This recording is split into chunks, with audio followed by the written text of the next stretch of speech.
J with a flicker.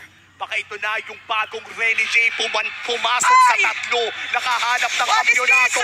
Pero iyan na nga, nasa taas si King Kong. A 4v5 dito sa may bandang baba. Kailangan niya mag-recall. At kailangan na nga umalis at dumipensa dito mga players ng Fnatic Connect Philippines. Si Rene J para nag-aantay ng perfect timing na pumasok.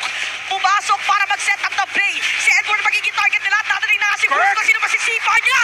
At nahuli na nga si Yukina. Nahuli na immortality si Demon. Kahit natahabulin pa dito ang ilang mga players. Super Fates mapatay si Rene J.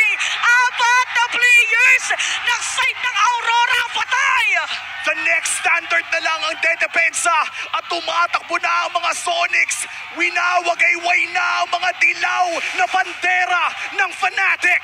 Naririnig natin ngayon ang sigaw ng mga Sonics. Ito na ang pinaka-inaantay nila. Ang pinaka-inaantay nila. Ito na ang pagsisimula ng pag-usbong ng bagong siglo. Ito na ang pagbabayagpag ng mga bagong hari ng MPL. Fnatic Onyx Philippines! The uncrowned kings of MPL! Finally! Sa wakas! Kampiyon na si Kenra! From give some to a trophy to give